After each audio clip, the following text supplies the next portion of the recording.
रायगड जिल्हा परिषद आणि पंचायत समितीच्या निवडणुकांचे निकाल जाहीर झाले असून परिवर्तन विकास आघाडीला जनतेने कौल दिलाय.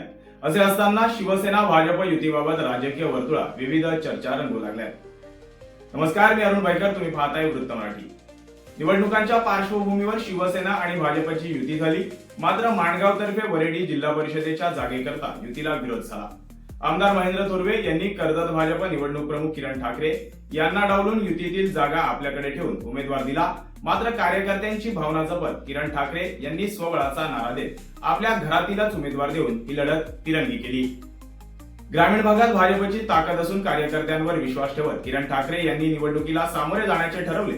कार्यकर्त्यांनी देखील किरण ठाकरे यांना साथ देत आमदार महेंद्र थोरवे यांच्या विरोधात काम केल्याचं निवडणूक निकालावरून उघड होत आहे.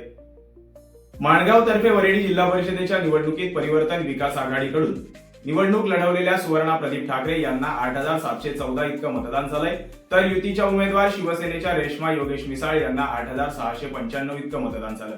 यात राजकीय जाणकारांना विचार करायला लावणारी गोष्ट म्हणजे स्वबळावर निवडणूक लढवलेल्या राधिका किशोर ठाकरे यांना 5,078 इतकं मतदान झालंय. याचाच अर्थ जर माणगाव तर्फे वरेडी जिल्हा परिषदेच्या निवडणुकीत शिवसेना भाजप युती होऊन जर ही जागा भाजपला सुटली असती तर जवळपास 13,972 इतकं मतदान युतीच्या उमेदवाराला मिळालं असतं.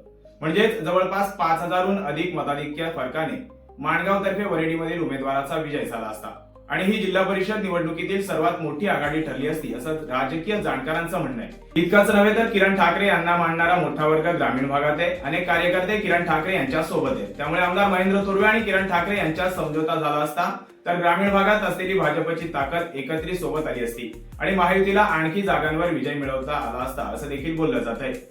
याचाच फटका म्हणून युतीला जिल्हा परिषदेच्या 6 पैकी एकही जागेवर विजय मिळाला नसून पंचायत समितीच्या 12 जागांपैकी केवळ 2 म्हणजेच शिवसेनेला 1 आणि शेकापला 1 अशा 2 जागांवर समाधान मानावं लागले.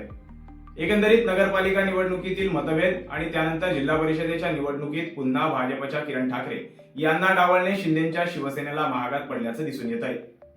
याबाबत तुम्हाला नक्की काय वाटतं कमेंट बॉक्समध्ये आम्हाला कळवा. पाहत रहा वृत्त मराठी.